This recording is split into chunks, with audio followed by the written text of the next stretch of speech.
do Aula Paraná. Tudo bem com vocês? Eu sou a professora Fran para mais uma aula de Biologia e eu já estava com saudade. O tema da aula de hoje é um tema bem bacana, gente. A gente vai falar de biotecnologia. Vamos ver quais são os objetivos dessa aula? Conhecer alguns exemplos de biotecnologia, como transgênicos, clonagem e células-tronco. Tenho certeza que você já ouviu falar de vários desses conceitos. Então a gente vai falar de mais alguns deles, vai explicar melhor um pouquinho eles hoje. Eu sei que você sabe de hoje. Você já tomou a bebida da figura abaixo? Quem não, né? Quais benefícios ela pode trazer para a saúde? Então, quando você está tomando os lactobacilos vivos aqui, quais benefícios eles estão trazendo? O que é um probiótico? Então, probiótico, quando você está tomando um organismo vivo que vai ajudar na sua nutrição, absorção de nutrientes e também na digestão, né, do que você está comendo ali. Tudo isso vai auxiliar em várias coisas para o seu organismo. Entre elas, eu destaquei algumas aqui, ó. Imunidade, auxilia o intestino, auxilia também a tratamento e também prevenção de doenças bucais, colesterol e aquelas chateações íntimas, né? Então, você regulariza seu intestino e cuida do seu corpo inteiro. Olha só que bacana. Quando você está tomando, então, uma bebida dessa, um leite fermentado, você está colocando para dentro do seu intestino, para dentro do seu corpo, está dizendo aqui, indivíduos de boa índole. No seu intestino você está povoado de bactérias boas e ruins. E elas estão competindo entre elas. Então, se as bactérias ruins ganham essa competição, elas têm alguma vantagem, você vai ter vários desarranjos intestinais e também no resto do seu corpo. Então, quando você começa a povoar seu intestino com as bactérias boas, vamos dizer assim, você controla isso, você regulariza seu intestino e controla várias coisas dentro do seu corpo. Essa bebida, olha só que informação importante, está dizendo aqui que ela é produzida a partir de processos biotecnológicos. Isso mesmo. Quando você está tomando um leite fermentado, quando você está comendo um iogurte, quando você está comendo queijo, vinho, cerveja, chocolate, tudo isso tem biotecnologia. Então, a biotecnologia está bem associada ao nosso dia a dia. Apesar de ser um termo que a gente parece coisa do futuro, coisa distante, está muito associada a várias coisas que a gente faz diariamente. Olha só essa notícia. Biotecnologia ajuda a detectar doenças em pessoas, animais e plantações. Empresas desenvolvem testes para diagnósticos moleculares e sorológicos, tanto para animais como para pessoas, utilizando diferentes técnicas como imunocromatografia, ELISA, aglutinação, PCR convencional em tempo real, LAMP, microfluídica e biosensores. Quanto nome difícil, né? Mas a gente vai ver que biotecnologia nem sempre é tão difícil quanto esses nomes que a gente está vendo aqui. Que várias vezes você está estudando biotecnologia e nem sabe que está estudando. Então vamos lá, o que é biotecnologia afinal? O que isso significa? O que é esse termo? Então está dizendo aqui, gente, que biotecnologia é o uso de organismos vivos ou partes dele para a produção de bens e serviços. E a gente pode usar isso para várias coisas. Olha só os exemplos que estão aqui. Produção de fármacos, melhoramento genético, produção de vacinas, controle biológico, uso de micro-organismos na agricultura, enfim, várias coisas diferentes. Aqui tem alguns exemplos, né? E ainda é importante saber que biotecnologia ela é uma ciência multidisciplinar. Ela envolve aqui a biologia, a engenharia, a química e várias sub-áreas dessas grandes áreas, né? Então, é uma ciência multidisciplinar. Vamos começar com o primeiro exemplo, então, de biotecnologia. Transgênicos. Você já deve ter ouvido falar nisso. O que é um organismo transgênico? Esse símbolo que vocês estão vendo ali, amarelinho, com um T no meio, significa que aquele produto que você está consumindo tem algum ingrediente transgênico. Tá? Então, esse símbolo significa símbolo de transgênico. Então, são organismos geneticamente modificados. Como que eles são modificados? Olha só o passo a passo, o que tem que seguir para acontecer isso. Primeiro, tem que selecionar e isolar um gene de interesse. Então, faz de conta que a gente vai produzir, então, a insulina humana. Né? Você vai lá e seleciona aquele gene humano, aquele trechinho de DNA, que vai ser responsável pela produção de insulina. Segundo passo, você vai ter que cortar esse gene. Para fazer isso, a gente usa enzimas de restrição. Elas identificam e cortam esse trecho de DNA que você quer. Terceiro passo, replicação do gene. Então, você tem que clonar ele várias vezes. Você tem que aumentar a quantidade desses genes. E o quarto passo, o gene recombinante é inserido numa célula-ovo. Então, lá para formar um embriãozinho. E esse organismo que vai nascer vai ser um organismo transgênico, que foi modificado geneticamente. Aqui está mostrando que no Brasil a gente tem uma grande quantidade de produção de transgênicos. Seja que a soja, o milho, o algodão, então é muita produção, né? A soja chega a quase 97% aqui no Brasil de soja transgênica. Aqui de volta, como é que a gente produz um organismo transgênico? Então, de novo, seleciona o gene de interesse, usa uma enzima de restrição para cortar esse gene ele tem que ser replicado, aí sim ele vai ser inserido dentro lá da célula ovo, essa célula ovo vai ser estimulada, vai formar um embriãozinho e vai formar um novo organismo, que é o organismo transgênico. Viu? Nem é tão complicado. Então, o organismo transgênico é aquele que tem um gene que não é dele, que não é da espécie dele, né? Que não é próprio dele. Olha só esse mapa, mostrando a quantidade de transgênicos no mundo. Então, o primeiro lugar na produção de transgênicos é os Estados Unidos. O Brasil fica em segundo lugar, com 40,3 milhões de hectares plantados, né? Aqui a gente tem em terceiro lugar a Argentina, quarto lugar, prestem atenção ali, a Índia, com 11 milhões de hectares. Quando a gente olha o mapa do Brasil, a gente vê que o Mato Grosso produz o que a Índia produz. A Índia é o quarto lugar no mundo que produz transgênico, o Mato Grosso produz a mesma quantidade praticamente. Paraná fica em segundo lugar com 7,1 milhões de hectares. Para que serve transgênico? Para que a gente pode utilizar produtos transgênicos? De uma forma boa, vamos pensar assim primeiro. Produção de plantas mais nutritivas. Se a gente pensar em regiões onde tem alto índice de desnutrição, você produzir uma planta que traga mais nutrientes é importante. O que mais? Vaca transgênica, olha que bacana, já foi produzida uma vaca transgênica, que ela produz leite humano. Mas qual a importância de uma vaca produzindo leite humano? Banco de leite, gente. Quantas crianças nascem e precisam de leite para ser amamentada, né? Então, se a gente tem uma vaca que produz leite humano, é mais fácil de conseguir.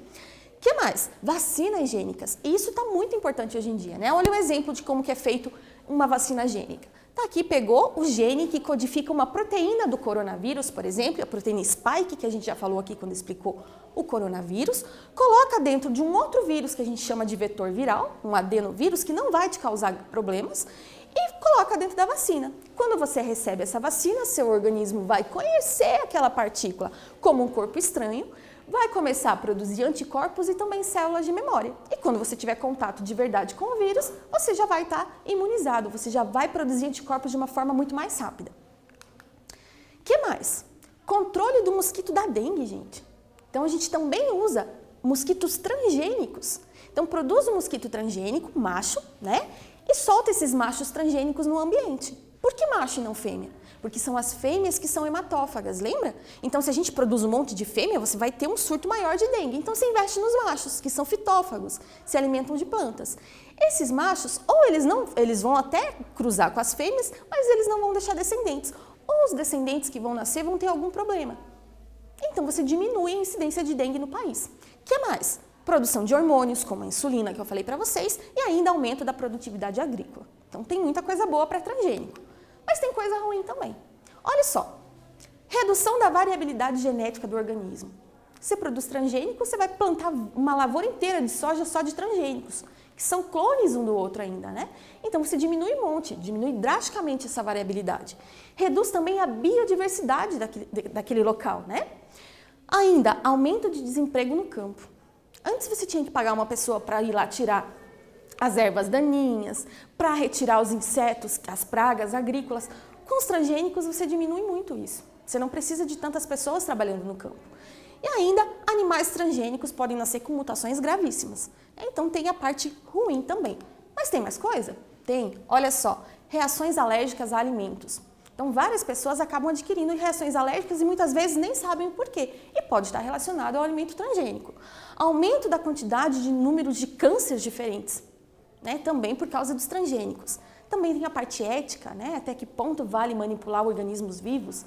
E ainda aqui, 80% dos transgênicos do mundo pertencem a uma única empresa chamada de Monsanto. Então eles podem aumentar o preço a hora que eles quiserem das sementes, por exemplo.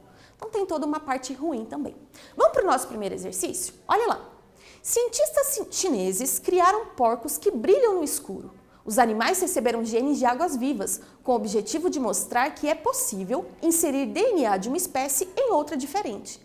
Qual organismo é o transgênico? Justifique.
Tava fácil esse, né, gente? Vamos lá para a resposta.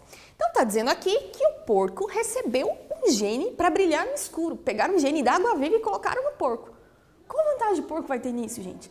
Nenhuma, né? Na verdade, ele vai ter até prejuízo, vamos dizer assim, se ele estivesse solto na natureza. O predador ia poder ver ele à noite, né? Mas foi feita essa experiência para mostrar que é possível, sim, colocar o gene de uma espécie na outra. Então, quem é o organismo transgênico nesse caso? Vai ser o porco, né? Porque ele recebeu um gene que não é dele.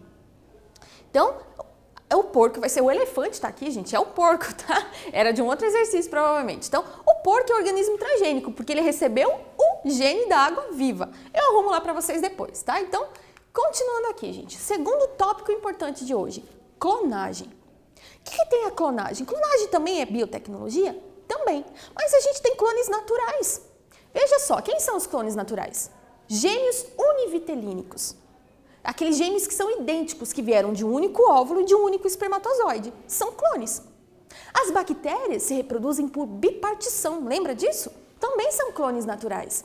Está dizendo aqui ainda propagação vegetal via estaquia, quando você pega uma mudinha e planta, também é clone. Então, a gente pode fazer clones de formas bem naturais, a gente está vendo aqui. Mas a gente vai ver que também é feito em laboratório, de uma maneira um pouco mais difícil. Olha só esse exemplo aqui da porquinha. A gente tem a porca Z. Eles foram lá e pegaram o óvulo dela. O que eles vão fazer com esse óvulo? Eles tiraram o núcleo e descartaram o citoplasma. Então tá ali só o núcleo, reservadinho. Foram lá e pegaram uma outra porca, a porca W. E da porca W, eles pegaram uma célula lá da glândula mamária, uma célula somática. Descartaram o núcleo e utilizaram o quê? Utilizaram o citoplasma. Então, eles colocaram o núcleo da porca Z na... Opa, desculpe, gente, é ao contrário aqui, ó. Eles pegaram, então, a porca Z, descartaram o núcleo. Pegaram a porca W e utilizaram o núcleo, descartaram o citoplasma e juntaram, fizeram um Frankenstein de uma célula ali, com o núcleo de uma e o citoplasma da outra, né? Foram lá fizeram um estímulo e colocaram esse embriãozinho que se formou numa terceira porca ainda, a nossa porca Y. Essa porca Y começou a gestar a porquinha. E nasceu uma porquinha que é clone de uma delas. Vai ser clone de qual? Da Z, da W ou da Y? Vai ser clone daquela que doou o núcleo. Se quem doou o núcleo foi a W, então ela vai ser clone da porca W. Tá? Por quê? Porque é ela que deu o DNA. Ela que foi a doadora do DNA. Tá? Então o clone vai ser sempre de quem doou o DNA. E por que eles usaram tantas porcas assim? Para mostrar justamente, né, que uma coisa não interfere na outra, que quem doou o citoplasma não teve essa interferência ali, né? Que quem gestou também só serviu ali de barriga de aluguel, tá? Para que clonagem é importante? Tem coisa boa na clonagem? Tem, ó. Clonagem terapêutica. Tem várias terapias na medicina atual que usam essa parte aí de clonagem terapêutica. Células troncos que podem ser induzidas a formar tecidos e até órgãos inteiros. Pense as pessoas que estão na fila de transplante, o quanto que isso vai ser benéfico. O que mais ainda? Aplicações farmacêuticas, né? Produção de fármacos e ainda manutenção de espécies em risco de extinção. Mas tem a parte ruim? Tem a parte ética, né? Vamos pensar assim, né? Até que ponto vale você manipular e fazer clones de organismos? Nosso maior exemplo aqui é a ovelha Dolly. Ela virou notícia, né, no mundo inteiro porque foi o primeiro clone de mamífero feito. Mas a Dolly, ela teve uma morte prematura. Ela morreu, apesar de ser uma ovelha jovem, com doenças de uma ovelha velha, com artrite, doença pulmonar, ela tinha o DNA envelhecido. Por quê? Lembra da nossa aula de cromossomos, que a gente comentou dos telômeros, que eles vão encurtando conforme a gente vai ficando mais velho? E que esses telômeros, então, eles ajudam a proteger as informações importantes do DNA? Então, essa ovelha, apesar dela ser uma ovelha jovenzinha, ela já recebeu telômeros velhos. Então, ela já apresentou doenças de uma ovelha mais velha também. Outro fato também que é importante citar. Nem sempre o animalzinho que foi clonado vai ser exatamente igual àquele de quem ele é o clone. Um exemplo aqui, essas duas gatinhas. São clones uma da outra, mas elas têm o mesmo genótipo, mas o fenótipo diferente. Lembra que a gente comentou também do corpúsculo de Barr, que é aquele cromossomo X que as fêmeas têm em duplicidade, que um deles ela fica inativo dentro da célula? O gene que está inativo em uma célula não necessariamente é o mesmo X que está inativo na outra. Então, acaba gerando um fenótipo diferente. Então, nem sempre você consegue fazer igualzinho, né? Pensando em características físicas ali. Segunda atividade de hoje. Em julho de 96, nascia a ovelha Dolly, o primeiro mamífero clonado. O núcleo utilizado no processo de clonagem foi oriundo de uma célula diploide de uma ovelha chamada Belinda. Uma outra ovelha, denominada Fluffy, foi doadora do óvulo, que após o processo de enucleação foi usado para receber esse núcleo. Uma terceira ovelha, Lassie, foi quem gestou a ovelha Dolly. O DNA mitocondrial da ovelha Dolly é proveniente de qual ovelha? E letra B, Dolly é um clone de qual ovelha? Me diga aí e a gente já volta com a resposta correta.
E aí, gente? Teve que pensar um pouquinho? Vamos ver lá. O DNA mitocondrial da ovelha Dolly é de qual ovelha? Ah, professora, vai ser da Belinda que doou o núcleo. Aqui não, gente. Tá perguntando do DNA mitocondrial. O que é o DNA mitocondrial? É o da mitocôndria. A mitocôndria fica no citoplasma. Então, ela vai ter o DNA mitocondrial de quem doou o citoplasma para ela. Quem foi? A Fluffy. Então, quem doou o citoplasma para clonagem? Lembra que o DNA da mitocôndria não é igual ao DNA do núcleo, tá bem? Continuando aqui. Dolly é clone de qual ovelha? De quem doou o núcleo agora, né? Quem doou o núcleo? A Dolly é o clone de Belinda, que doou o DNA para a clonagem. Tá? Então tá aqui a resposta. Espero que você tenha acertado. Último tema da aula de hoje. Células-tronco. Você também já deve ter ouvido falar muito disso desde o ensino fundamental. O que são células-tronco? Lembra que são aquelas células que têm a capacidade de formar qualquer outro tipo de célula? Formar qualquer tipo de tecido? Então tá aqui, ó. São células indiferenciadas que têm capacidade de formar vários tipos celulares, que é o que a gente está vendo no GIF ali, né? Então, pensando no nosso organismo, gente, todas as nossas células têm o mesmo genoma, tá? Mas elas têm diferentes genes que estão funcionando e outros que não estão funcionando, por isso que elas são tão diferentes uma da outra. As células-tronco, então, por elas serem indiferenciadas, elas ainda não têm essa marcação genética do gene que vai estar funcionando e do gene que não vai estar funcionando. Então, elas têm a capacidade de formar qualquer outro tipo de célula. Mas a gente também tem diferentes tipos de células-tronco. Então, vamos começar pelas células-tronco embrionárias. As células-tronco embrionárias, o nome já lembra, né? O embrião, a gente vai encontrar no embrião. Elas podem ser do tipo totipotentes ou pluripotentes. Qual a diferença? A totipotente, ela pode formar todos os 216 tipos celulares que existem no nosso organismo e ainda os anexos embrionários. As pluripotentes, elas não formam os anexos embrionários, mas elas têm capacidade de formar todas as células do organismo. Onde que a gente encontra essas células? A gente encontra nessas duas fases aqui, ó, de mórula e de blástula. Na fase de mórula, a gente encontra as totipotentes e na fase de blástula, a gente encontra as pluripotentes. Tá? Então, células-tronco embrionárias, a gente só encontra na mórula e na blástula. Aí tem as células-tronco adultas, que a gente encontra onde? A gente encontra cordão umbilical e interior da medula óssea, que é onde formam as células sanguíneas. Professora, mas cordão umbilical não seria também, então, uma célula-tronco embrionária? Não, porque elas não têm mais capacidade de formar qualquer tipo celular. Elas só têm capacidade de formar as células do sangue. Então, elas já não são mais consideradas células-tronco embrionárias, e sim células-tronco adultas. Tá? Então, as células-tronco adultas, elas têm uma menor capacidade de diferenciação celular, vamos dizer assim. Última atividade de hoje. A utilização de células-tronco do próprio indivíduo, autotransplante, tem apresentado sucesso como terapia medicinal para a regeneração de tecidos e órgãos cujas células perdidas não têm capacidade de reprodução, principalmente em substituição aos transplantes, que causam muitos problemas em virtude da rejeição pelos receptores. Com base nessas informações, justifique a afirmação a seguir. O autotransplante pode causar menos problemas de rejeição quando comparado com os transplantes tradicionais realizados em diferentes indivíduos. Explique e eu já volto para a gente conferir.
E aí, vamos ler de volta a afirmação aqui junto, gente? Olha só, o autotransplante pode causar menos problemas de rejeição quando comparado com transplantes tradicionais realizados entre diferentes indivíduos. Você conseguiu entender isso? Conseguiu explicar? Eu coloquei aqui uma sugestão de resposta para você. Claro que a sua deve ter ficado um pouquinho diferente, mas veja se tem as características principais. Olha só, o autotransplante diminui os riscos de rejeição, pois as células possuem o mesmo material genético do receptor, o que diminui a resposta do sistema imune. Então, o sistema imune tem uma menor chance de reconhecer aquilo como um corpo estranho, porque é o DNA da própria pessoa, do próprio organismo. Por isso que o risco de rejeição diminui também, tá? Então, veja, a gente falou um monte de coisa na aula de hoje, né? A gente falou um pouco de biotecnologia e explicou os 3 principais tipos de biotecnologia que vão ser cobrados de vocês, tanto no Enem quanto no vestibular, ou que vocês vão acabar se deparando com eles em notícias. Então, a gente viu transgênicos, a gente também falou de clonagem e de células-tronco. Eu aguardo vocês na próxima aula com as aplicações da biotecnologia. Até lá!